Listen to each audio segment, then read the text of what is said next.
Hello दोस्तों, welcome to YouTuber channel. मेरा नाम है विजय और आज मैं 2014 को रिलीज हुई मूवी द इमिटेशन गेम को एक्सप्लेन करने वाला हूँ। यह एक सच्ची घटना पर आधारित फिल्म है। यह कहानी एक जीनियस मैथमेटिशियन एलान ट्यूरिंग की, जो एक मैथमेटिशियन के साथ computer scientist, crypto analyst, philosopher and theoretical biologist थे। सेकेंड वर्ल्ड वॉर में इन्होंने जर्मन नाजीज की एक कोड मशीन एनिग्मा के कोड को ब्रेक किया था। ये वही मशीन है जिससे जर्मन हमेशा हमले के लिए मैसेज भेजा करते थे। दोस्तों, ये फिल्म 3 टाइम ड्यूरेशन में चलती है, जिसमें एलन ट्यूरिंग के बचपन को दिखाया गया है, उनके वर्किंग पीरियड को दिखाया गया है और प्रेजेंट में जो उनके साथ चल रहा है उसको दिखाया गया है। तो दोस्तों, मेरी आपसे रिक्वेस्ट है कि आप इस फिल्म का एक्सप्लेनेशन पूरा देखें ताकि आप इस कहानी को अच्छे से समझ सकें। तो चलिए स्टार्ट करते हैं द इमिटेशन गेम मूवी का एक्सप्लेनेशन। तो फिल्म की शुरुआत होती है 1951 मैनचेस्टर, इंग्लैंड से, जो कि प्रेजेंट डे है। यहाँ एक रूम में एक आदमी बैठा हुआ है जिसका नाम एलन ट्यूरिंग है, जो एक मैथमेटिशियन क्रिप्टो एनालिस्ट है। फिर उस रूम में एक आदमी आता है जिसका नाम डिटेक्टिव नोक है। वो कुछ इन्वेस्टिगेट की बात करता है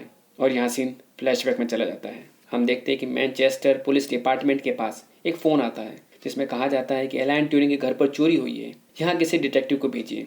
यहाँ एलन ट्यूरिंग के घर पर चोरी होने का एक letter secret intelligence service M16 headquarter में भेजा जाता है, जिसके हेड स्टीवर्ट मेनेंजेस है। यहाँ एलन ट्यूरिंग के घर पर 2 पुलिस ऑफिसर इन्वेस्टिगेट के लिए आते हैं जिनका नाम डिटेक्टिव नोक एंड सार्जेंट स्टील है। वो वहाँ घर की तलाशी लेते हैं, लेकिन वहाँ कुछ चोरी नहीं हुआ है। यहाँ डिटेक्टिव नोक स्टील से बोलता है कि एलन ट्यूरिंग मैनचेस्टर में क्या कर रहे हैं। स्टील बताता है कि वो कुछ मशीन का काम कर रहे हैं। फिर वो उस मशीन को देखते हैं। अब दोनों कमरे में एलन ट्यूरिंग के पास आते हैं। वो उससे उसके घर हुई चोरी के बारे में पूछते हैं। वो बोलते हैं कि आपके पड़ोसी का फोन आया था, यहाँ काफी हंगामा हुआ था, लेकिन एलन ट्यूरिंग बोलता है कि आप यहाँ से चले जाइए, आप उसे नहीं ढूंढ सकते और मेरे यहाँ कोई चोरी नहीं हुई है। यहाँ दोनों पुलिस ऑफिसर बाहर आते हैं। वो आपस में बात करते हैं। यहाँ डिटेक्टिव नोक स्टील से बोलता है कि ये प्रोफेसर एलन ट्यूरिंग अजीब है। वो ये मानने को तैयार ही नहीं कि उसके घर चोरी हुई है। उसकी बातों से ऐसा लग रहा है कि जैसे वो कुछ छिपा रहा है। और यहाँ फिल्म का इंट्रोडक्शन होता है। सीन फ्लैशबैक में जाता है लंदन 1939। यहाँ सेकेंड वर्ल्ड वॉर शुरू हो चुकी है। जर्मन नाजीज ने इंग्लैंड यूरोप पर बम गिराना शुरू कर दिया है। सभी घर जा रहे हैं। यहाँ एलन ट्यूरिंग को दिखाते हैं कि वो ट्रेन की तरफ जा रहा है। यहाँ पीछे से एक वॉइस व्यू आता है जिसमें कहा जाता है कि आज सुबह बर्लिन में ब्रिटिश गवर्नमेंट ने जर्मन गवर्नमेंट को आखिरी मैसेज नोट भेजा है और कहा है कि उन्हें आज 11 बजे तक जवाब देना होगा, वरना दोनों देशों के बीच लड़ाई जारी रहेगी। और बताया जाता है कि अभी तक कोई जवाब नहीं आया है, तो ये देश जर्मन देश के साथ लड़ाई जारी रखेगा। यहाँ एलन ट्यूरिंग एक हेडक्वार्टर में आता है जो ब्लेचले रेडियो मैन्युफैक्चरिंग फैक्ट्री है। यहाँ वह कमांडर एलास्टर डेनिस्टन से मिलता है। वो उससे एक सीक्रेट मिशन की बात करते हैं। वो एलन ट्यूरिंग से पूछते हैं कि उनको जर्मन भाषा बोलनी या समझनी आती है, या एलन ट्यूरिंग मना कर देता है। वो बोलता है कि उसे जर्मन भाषा का कोई ज्ञान नहीं है। यह कमांडर डेनिस्टन चौंकता है क्योंकि उसने एक जर्मन कोड मशीन को ब्रेक करने के लिए उसे बुलाया था। वो खड़ा होता है और दरवाजा खोलकर उसे वापस जाने को बोलता है। यह एलन ट्यूरिंग बोलता है कि जर्मन कोड पजल एक गेम की तरह है और वो इस गेम और पजल में माहिर है। तभी वो एनिग्मा कोड की मशीन का नाम लेता है। यह कमांडर डेनिस्टन उसे देखता है। यहाँ एलन ट्यूरिंग बोलता है कि आप यहाँ ब्लेचले का top secret mission enigma machine के कोड को ब्रेक करने का काम कर रहे हैं। वो ये बोलता है कि एनिग्मा मशीन इतिहास के सबसे गुप्त मैसेज भेजने की मशीन है। अगर वो इसे ब्रेक कर लेते हैं तो इतिहास की सबसे छोटी लड़ाई होगी और जर्मन नाजीज के सभी गुप्त मैसेज इसी एनिग्मा कोड मशीन के जरिए भेजे जा रहे हैं। एलन ट्यूरिंग बोलता है कि अभी तक आप इसका कोई हल नहीं ढूंढ पाए, इसीलिए आपको मेरी ज्यादा जरूरत है। या कमांडर डेनिस्टन बोलता है कि एनिग्मा मशीन के कोड को सुलझाना नामुमकिन है। अफ्रीकन, रशियन, फ्रेंच, जर्मन सभी यही सोचते हैं कि एनिग्मा को कोई नहीं सुलझा सकता। या एलन ट्यूरिंग बोलता है कि उसे मौका तो दें, वो उसे सुलझा लेगा। फिर आगे के सीन में एनिग्मा मशीन को दिखाया गया है। अब यहाँ हॉल में एनिग्मा मशीन के कोड को ब्रेक करने की एक टीम खड़ी है।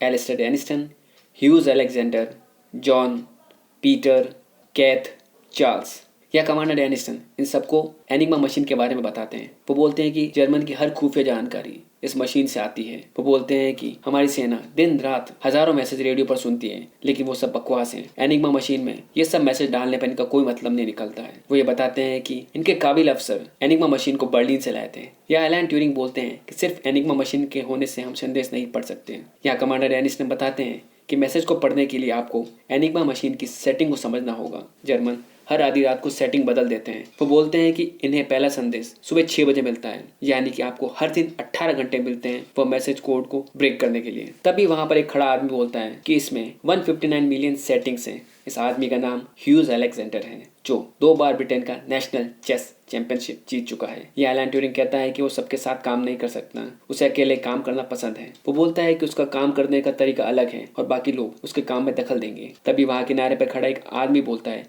कि तुम साथ में नहीं खेल सकते तो तुम इस खेल को नहीं जीत सकते। इस आदमी का नाम स्टीवर्ट मैनेजर्स हैं, वो उसे समझाते हैं कि आप टीम बनाकर काम करो, आप जल्दी से जल्दी इस कोड मशीन को ब्रेक कर पाओगे। यह वही स्टीवर्ट मैनेजर्स हैं जिसे फिल्म की शुरुआत में एलान ट्यूरिंग के घर चोरी होने का लेटर भेजा जाता है। अब सभी अपने काम पर लग जाते हैं। हेडक्वार्टर में लगे सभी लोग अपना काम लगातार कर रहे हैं। वो तेजी से हर दिन एनिग्मा कोड मशीन को ब्रेक करने का काम कर रहे हैं। यहाँ हेडक्वार्टर में टीम के सदस्य लंच करने की बात करते हैं। तभी ह्यूज अलेक्जेंडर बोलता है कि उन्होंने जर्मन के कुछ लेटर वर्ड चुरा लिए हैं, उनकी रेडियो फ्रिक्वेंसी को ध्यान में रखकर। यह एलन ट्यूरिंग बोलता है कि वो एक ऐसी मशीन बना रहा है जो हर संदेश को पढ़ने में समझने में काम आएगी, वो भी उसी वक्त। यहाँ एलन ट्यूरिंग धीरे धीरे मशीन कोड बनाना शुरू करता है। वो धीरे धीरे सभी मशीन कोड को बनाता जाता है। अब हम वापस प्रेजेंट सीन 1951 में मैनचेस्टर में आते हैं। यहाँ डिटेक्टिव नो फोन पर बात करते हुए कहता है कि ये मैथ्स प्रोफेसर एलान अपने मिलिट्री रिकॉर्ड को क्यों छुपा रहा है। फिर वो एक एलान ट्यूरिंग के नाम पर एक फर्जी इन्वेस्टिगेट लेटर बनाता है। फिर वो हेडक्वार्टर जाता है और एलान ट्यूरिंग के सर्विस रिकॉर्ड के बारे में पूछता है। यहाँ वापस बैक सीन में आते हैं। यह कमांडर डेनिस्टन उससे कहते हैं कि उसके टीम सदस्य उसके साथ काम नहीं करना चाहते हैं। यहाँ एलान ट्यूरिंग बोलता है कि सबको काम से निकाल दो और उनके पैसों को मुझे दो। उसे 85 लाख रुपए चाहिए इस आधुनिक मशीन का बनाने के लिए जो एनिग्मा मशीन के कोड को ब्रेक करेगी। यहाँ डेनिस्टन इतनी बड़ी रकम के लिए मना कर देते हैं। यह एलान ट्यूरिंग बोलता है कि एनिग्मा एक वेल डिजाइन मशीन है और उस मशीन को कोड को ब्रेक करने के लिए हमें भी एक वेल डिजाइन मशीन को बनाना पड़ेगा। यहाँ कमांडर डेनिस्टन बोलते हैं कि ह्यूज अलेक्जेंडर तुम्हारी टीम का इंचार्ज है और उसने इन सब के लिए मना कर दिया है। यहाँ एलान ट्यूरिंग को बुरा लगता है। फिर वो एक लेटर लिखता है। फिर भागता हुआ स्टीवर्ट मैनेजर्स के पास जाता है। वो ये letter prime minister Winston Churchill को लिखता है। यहाँ prime minister Churchill Alan Turing को इंचार्ज बना देते हैं। यहाँ एलान ट्यूरिंग केथ और चार्ल्स को अपनी टीम से निकाल देता है। अब यहाँ वापस से फ्लैशबैक आता है। ये एलान ट्यूरिंग के स्कूल का टाइम है, 1928 सेरसोरॉन स्कूल। यहाँ एलान ट्यूरिंग को स्कूल में दिखाया गया है। वो सबसे अलग है और अकेले रहना पसंद करता है। यहाँ स्कूल बॉयज उसे हमेशा बुली करते हैं और हमेशा परेशान करते हैं। अब यहाँ उसकी मुलाकात एक नए लड़के क्रिस्टोफर से होती है। यहाँ क्रिस्टोफर एलेक्स से बोलता है कि वो तुम्हें परेशान करते हैं क्योंकि तुम सबसे अलग हो। यहाँ क्रिस्टोफर बोलता है कि जो लोग अलग होते हैं वो कई बार वो काम कर जाते हैं जो कभी कोई नहीं कर सकता। यहाँ फ्लैशबैक से हम बाहर आते हैं, वापस एलान ट्यूरिंग के वर्किंग टाइम पीरियड में आते हैं। यहाँ रूम हेडक्वार्टर में टीम मेंबर आपस में बात कर रहे हैं कि वो बहुत कम लोग हैं। यहाँ एलान ट्यूरिंग हॉल में आता है और एक पजल चिपका कर कहता है कि वो और स्टाफ रख लेंगे। वो न्यूज़पेपर में एक पजल को पब्लिश करवाते हैं और हर क्षेत्र के लोग इस पजल को सॉल्व करते हैं। यहाँ जर्मन नाजीज के हमले लगातार हो रहे हैं और यूरोप की हालत लगातार खराब होती जा रही है। यहाँ एलान ट्यूरिंग स्टीवर्ट मैनेजर्स के पास आते हैं और उन्हें नए स्टाफ की टीम में शामिल करने के लिए बोलते हैं। वो बोलते हैं कि वो हर क्षेत्र के लोग हैं, एक पजल को सॉल्व करवा के वो पता लगा लेंगे कि इनमें से सबसे तेज कौन है। तभी वहाँ एक लड़की आती है जिसका नाम जॉन क्लार्क है। वो बोलती है कि किसी कारणवश वो लेट हो गई है। उसने एक न्यूज़पेपर के पजल को सॉल्व किया था, तब उसे एक ये लेटर मिला था जिसमें लिखा था कि वो सीक्रेट मिशन के लिए चुनी जा रही है। ये एलान ट्यूरिंग उसे बैठने के लिए बोलते हैं और बोलते हैं कि एक पजल को सॉल्व करने के लिए आपके पास 6 मिनट हैं, शुरू हो जाइए। यहाँ सभी पजल सॉल्व करना शुरू करते हैं। यहाँ स्टीवर्ट एलान के पास आता है और पूछता है कि केवल 6 मिनट में ये पजल सॉल्व हो जाएगी। यहाँ एलान ट्यूरिंग बोलता है कि उसे इस पजल को सॉल्व करने में 8 मिनट लगते हैं। तभी जॉन क्लार्क बोलती है कि उसने ये पजल सॉल्व कर लिए। यह एलान ट्यूरिंग घड़ी देखता है और चौंकता है और बोलता है कि सिर्फ 5 मिनट 34 सेकंड में। यहाँ स्टीवर्ट मैनेजर सेलेक्ट हुए 2 candidates Jack and Miss Clarke को इस मिशन के बारे में बताता है। यह एलान ट्यूरिंग बताते हैं कि वो एक नाजीज जर्मन कोड की मशीन को ब्रेक करने वाले हैं और लड़ाई जीतने वाले हैं। आगे सीन वापस फ्लैशबैक में आता है उसके स्कूल टाइम में, जहाँ क्रिस्टोफर एलान ट्यूरिंग के साथ बैठा है। वो उसे एक कोड और साइफर की बुक देता है और बताता है कि तुम इसे सॉल्व कर सकते हो। यहाँ से एलान का इंटरेस्ट पजल एंड कोड को ब्रेक करने में लग जाता है। यहाँ सीन से हमें पता चलता है कि एलान अब क्रिस्टोफर का बहुत अच्छा दोस्त बन चुका है। फिर वापस हम एलान ट्यूरिंग के वर्किंग पीरियड में आते हैं। एनिग्मा ब्रेक करने की मशीन बना रहा है। यहाँ ह्यूज अलेक्जेंडर नए कैंडिडेट्स जैक के साथ आता है, लेकिन वहाँ मिस क्लार्क नहीं आई है। एलान ट्यूरिंग मिस क्लार्क के नहीं आने की वजह पूछता है। वो मिस क्लार्क के घर आता है जहाँ वो उसकी फैमिली को बताता है कि जॉन क्लार्क एक रेडियो फैक्ट्री में काम करेगी।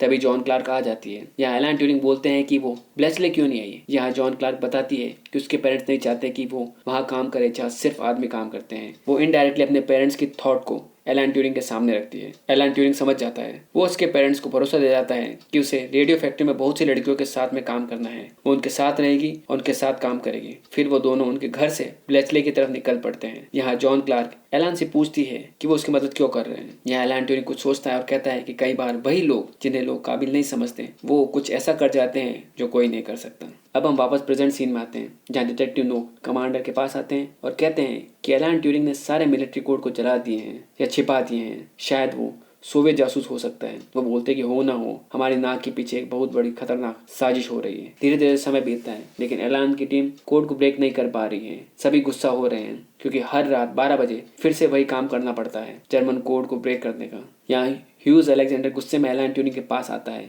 और मशीन को तोड़ने की बात करता है। यहाँ अलेक्जेंडर बोलता है कि तुम घमंडी हो, तुम हमारी मदद कर सकते हो लेकिन कर नहीं रहे हो। फिर सब वहाँ से नाराज होकर चले जाते हैं। यहाँ एलन ट्यूरिंग को सफलता नहीं मिलती है। वो कुछ सोचता है। फिर एलन ट्यूरिंग कुछ कोड और पेपर छुपाकर जॉन क्लार्क के घर आता है। फिर दोनों बैठकर उन पेपर को सॉल्व करते हैं। यहाँ एलन बोलता है कि वो इस कोड की जानकारी उनकी मशीन क्रिस्टोफर में डाल सके। यहाँ जॉन क्लार्क एलन ट्यूरिंग से बोलती है कि वो यूनिवर्सल मशीन बनाना चाहता है ताकि वो सब काम कर सके, इसलिए तुमने क्रिस्टोफर मशीन को बनाया है। यहाँ अगले दिन वो ऑफिस आता है जहाँ कमांडर डेनिस्टन उसके पेपर को चेक कर रहे हैं। यहाँ एलन ट्यूरिंग मना करता है। तभी जॉन बोलता है कि कमांडर को लगता है कि हम में से कोई सोवियत एजेंट है जो खबरें लीक कर रहा है। यह कमांडर डेनिस्टन एलन ट्यूरिंग पर शक करते हैं कि शायद वो एजेंट हो सकता है। यहाँ एलन ट्यूरिंग अपने टीम मेंबर की तरफ देखता है और कहता है कि हो सकता है कि ये सब मुझे पसंद नहीं करते हैं, लेकिन इसका मतलब ये नहीं कि वो जासूस हो। यहाँ कमांडर डेनिस्टन उसे चेतावनी देकर चले जाते हैं। यहाँ जॉन क्लार्क एलन के साथ बैठी रहती है। तभी उसकी टीम वहाँ आती है और उससे बात करती है। यहाँ जॉन क्लार्क एलन को समझाती है कि हम हमेशा साथ में रहकर ही काम कर सकते हैं और साथ में रहकर ही एनिग्मा पजल को ब्रेक कर सकते हैं। अपने दोस्तों को हमेशा अपने साथ रखो। यहाँ फ्लैशबैक में हम एलन ट्यूरिंग के स्कूल टाइम में देखते हैं जहाँ क्रिस्टोफर एलन आपस में हमेशा कोड में बात करने लगते हैं और उनके टीचर कुछ नहीं समझ पाते हैं। यहाँ स्कूल हॉलीडे हो गए हैं। सभी अपने अपने घर की तरफ जाने की तैयारी कर रहे हैं। हम वापस सीन में आते हैं। समय बीतता है। फिर एक दिन फाइनली वो मशीन बन जाती है। सभी मशीन को ऑन करते हैं। मशीन चलना शुरू होती है। अब मशीन पूरे दिन एनिग्मा सेटिंग पर काम करना शुरू कर देती है। यहाँ टाइम बीतता जा रहा है। लगातार जर्मन का यूरोप पर हमला हो रहा है। धीरे धीरे हिटलर का आतंक बढ़ रहा है, लेकिन क्रिस्टोफर मशीन से उन्हें कोई फायदा नहीं हो रहा है। यहाँ कमांडर डेनिस्टन को खबर मिलती है कि 85 लाख रुपए की बनाई गई मशीन का कोई यूज नहीं आ रहा है। वो अपनी टीम के साथ एलन ट्यूरिंग के फैक्ट्री में पहुंचता है। यहाँ एलन ट्यूरिंग उन्हें देखकर दरवाजा बंद कर लेता है। तब कमांडर डेनिस्टन दरवाजा तोड़कर अंदर आते हैं। वो मशीन को बंद कर देते हैं। वो बताते हैं कि ये लोग गृह मंत्रालय से आए हैं। 85 लाख रुपए से तुमने बिना काम की एक मशीन बनाई है। या कमांडर डेनिस्टन एलन ट्यूरिंग से बोलते हैं कि उसकी फंडिंग रोकी जाती है और उसे काम से निकाला जाता है। तभी उसके टीम के सदस्य आते हैं और बोलते हैं कि अगर तुमने एलन ट्यूरिंग को निकाला तो वो सब भी यहाँ से चले जाएंगे। यहाँ ह्यूज अलेक्जेंडर बोलता है कि एलन की मशीन काम करती है और यही एक मौका है इस जंग को जीतने का। यह कमांडर डेनिस्टन एक मंथ की मोहलत देकर वहां से चले जाते हैं। यहाँ प्रेजेंट डे में हेडक्वार्टर में एक ऑफिसर आता है। वो डिटेक्टिव नोक और कमांडर को बोलता है कि उसने एलन ट्यूरिंग के घर पर चोरी करने वाला आदमी को पकड़ा है। वो एक समलैंगिक है। तभी कमांडर बोलता है कि एलन ट्यूरिंग इसलिए छुपा रहा था कि उसके घर चोरी नहीं हुई है। असल में वो एक समलैंगिक है, वो कोई जासूस नहीं है। इस समय समलैंगिक होना एक बहुत बड़ा अपराध माना जाता था जिसके लिए बहुत कड़ी सजा थी। यहाँ कमांडर एलन ट्यूरिंग के लिए अरेस्ट वारंट मंगवाते हैं। यहाँ वापस एलन ट्यूरिंग के वर्किंग पीरियड में आते हैं जहाँ जॉन क्लार्क एलन के पास आती है। वो कहती है कि उसके पेरेंट्स की वजह से वो ब्लेसले छोड़कर जा रही है। उसके पेरेंट्स चाहते हैं कि वो शादी कर ले। यहाँ एलन ट्यूरिंग एक रिंग बनाकर उसे पहना देता है और फिर सभी जश्न मनाते हैं। यहाँ जॉन एलन ट्यूरिंग से बात करता है। वो कहता है कि उसे पता है कि तुम समलैंगिक हो, लेकिन वो ये बात कभी भी जॉन क्लार्क को ना बताए।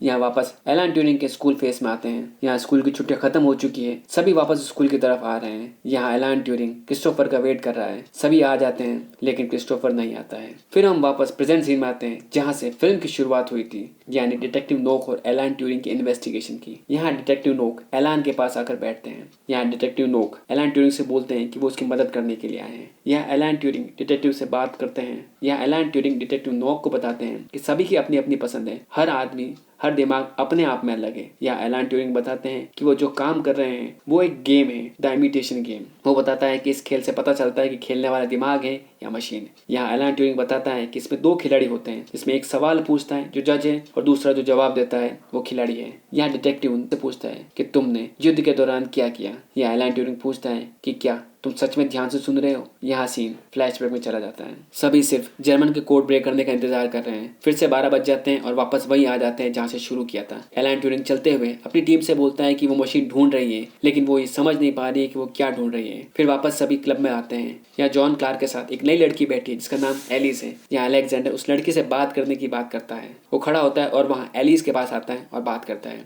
यहाँ एलन बताती है कि वो रोज एक आदमी के साथ काम करती है।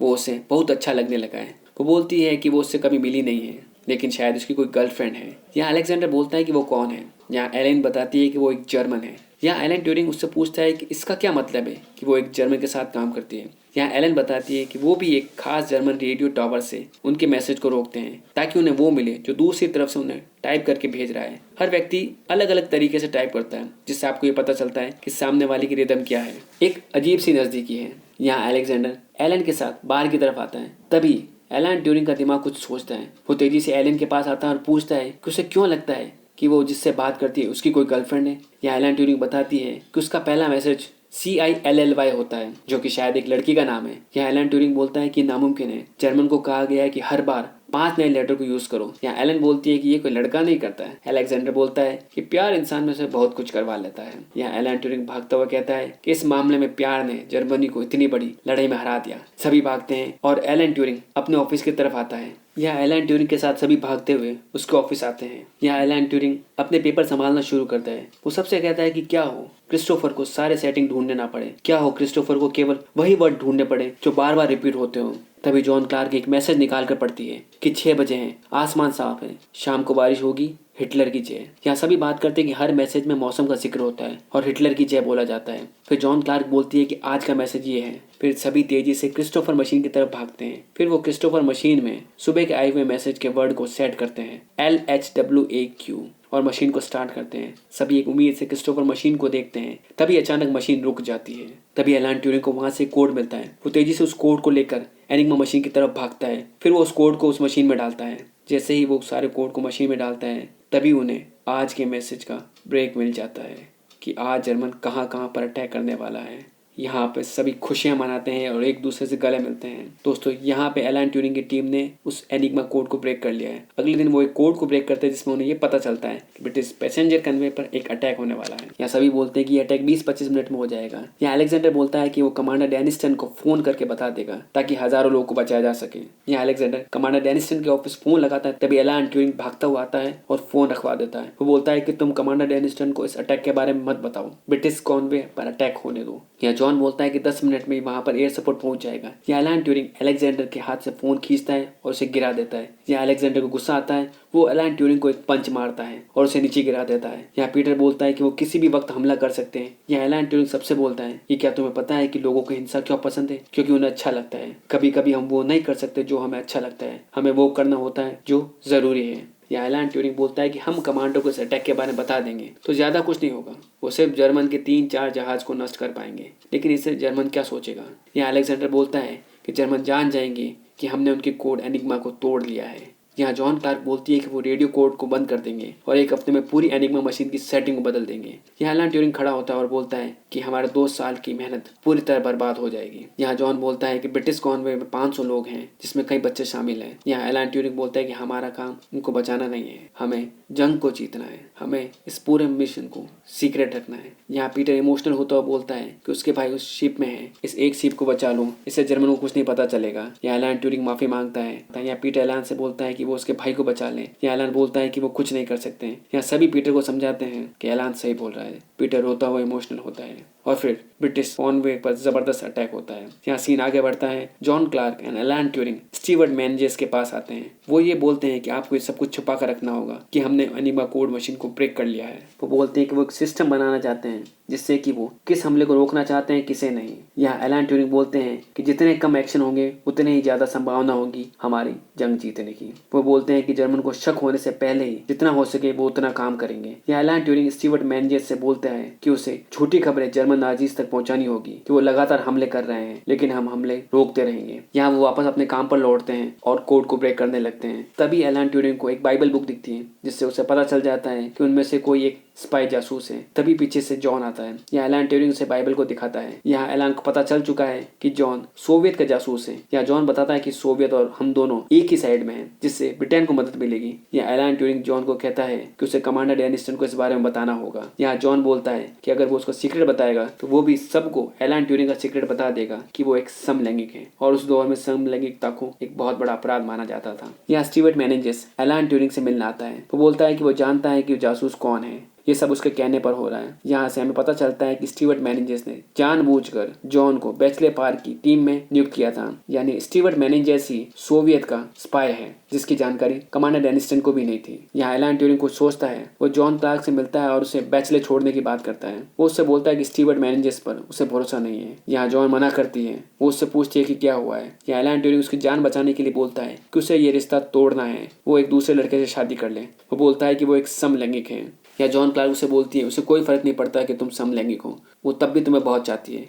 यहाँ एलन ट्यूरिंग फिर से जानबूझकर बोलता है कि वो किसी की परवाह नहीं करता है, उसने केवल तुम्हारा यूज किया है क्योंकि एनिग्मा तोड़ने के लिए उसे जॉन क्लार्क की जरूरत थी। अब वो काम हो चुका है तो तुम जा सकती हो। यहाँ जॉन क्लार्क एलन ट्यूरिंग को एक तमाचा मारती है और चली जाती है और बोलती है कि सभी सही बोलते थे कि तुम बहुत घमंडी हो। अब हम वापस इन्वेस्टिगेशन रूम में आते हैं जहाँ एलन ट्यूरिंग डिटेक्टिव नोक के साथ में। यहाँ एलन ट्यूरिंग बताते हैं कि जंग पूरे 2 साल चली, एक जबरदस्त जंग। वो बोलते हैं कि हर दिन वो खून से भरे निर्णय लेते थे, हर रोज वो तय करते थे कि कौन जिएगा कौन मरेगा। उनकी इंटेलिजेंस न्यूज की वजह से बहुत से हमले रद्द हुए। वो बोलते हैं कि हमारी लड़ाई एक अलग लड़ाई थी। 6 लोग जो इंग्लैंड के एक छोटे से गाँव में रहकर काम करते थे, जो सारे के सारे पजल सॉल्वर थे। और फाइनली इंग्लैंड जीत गया और हर तरफ खुशियां मनाई गई। यहाँ सभी वापस एक हॉल में बैठते हैं और पूछते हैं कि अब वो क्या करेंगे। यहाँ स्टीवर्ट मैनेजर्स बोलता है कि सभी को वापस जाना होगा और ये सीक्रेट हमेशा सीक्रेट रखना होगा। सभी पेपर और फाइल्स को जला दो, ये टॉप सीक्रेट प्रोग्राम है।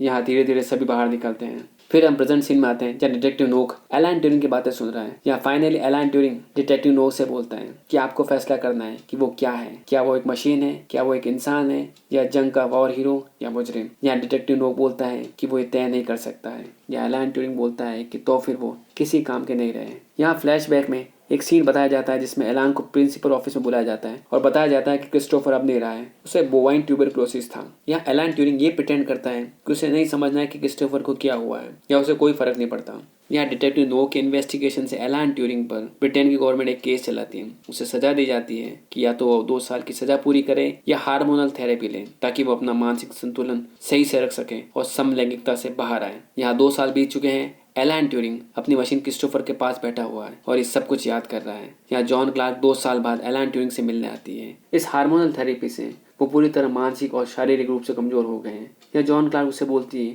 कि वो सब कुछ अकेले क्यों कर रहा है, उसे अकेले नहीं रहना चाहिए। या एलन ट्यूरिंग क्रिस्टोफर मशीन के पास आता है और बोलता है कि वो कभी अकेला नहीं था, उसने हमेशा क्रिस्टोफर को अपनी यादों में जिंदा रखा। वो फूट फूट कर रोने लगता है और कहता है कि वो जानबूझकर हार्मोनल थेरेपी ले रहा है क्योंकि वो क्रिस्टोफर से अलग नहीं होना चाहता था। यहाँ एलन ट्यूरिंग जॉन के हाथ में पेनी रिंग को देखता है। वो बोलता है कि ये रिंग बहुत खूबसूरत है, उससे कहीं ज्यादा खूबसूरत है जो उसने उसके लिए बना के दी थी।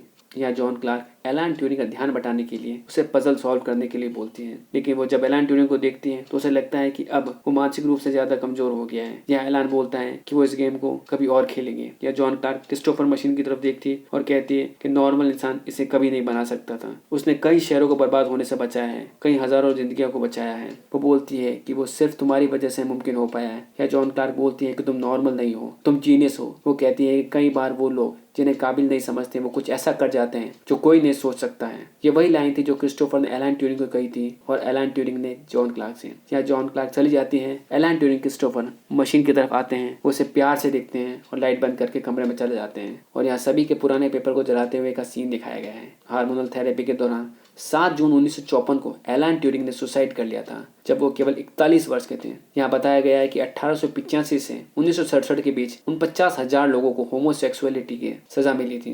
फाइनल 2013 में क्वीन एलिजाबेथ सेकंड ने उन पर लगे सारे आरोप हटाए और उन्हें पोस्ट थॉमस रॉयल पार्डन से नवाजा। उस एनिग्मा मशीन के कोड ब्रेक होने से कम 14 लाख लोगों को बचाया गया। इस मिशन को गवर्नमेंट ने करीब 50 वर्ष छुपा के रखा। इस क्रिप्टोफर मशीन को ट्यूनिंग मशीन कहा गया, जिसे हम आज कंप्यूटर बोलते हैं। तो दोस्तों, ये थी एक महान मैथमेटिशियन एलन ट्यूरिंग की जीवन की कहानी, जिसने जर्मन की एनिग्मा मशीन के कोड को ब्रेक करके कई शहरों और कई लोगों की जिंदगियां बचाई। होप्स हो कि आपको बहुत पसंद आई होगी। दोस्तों, जैसा कि मैंने आपको कहा था, इस फिल्म को अलग अलग टाइम ड्यूरेशन में दिखाया गया है, तो ये फिल्म कई जगह कंफ्यूज करती है। तो इस फिल्म का छोटा सा सार है कि इस फिल्म में एलन ट्यूरिंग एक मैथमेटिशियन है जिसने इस एनिग्मा कोड मशीन को तोड़ा और किस प्रोसेस में उन्होंने ये काम किया, ये इस फिल्म में दिखाया गया है। और एंड में हार्मोनल थेरेपी के दौरान उन्होंने आत्महत्या कर ली। तो दोस्तों, मैं फिर से आपसे रिक्वेस्ट करता हूँ कि आप इस फिल्म को शुरू से एंड तक देखें ताकि आप इस मूवी के कॉन्सेप्ट को समझ सकें। तो जल्दी ही मिलते हैं एक नई मूवी के एक्सप्लेनेशन के साथ। तब तक अपना ध्यान रखिए। Till take care, bye bye.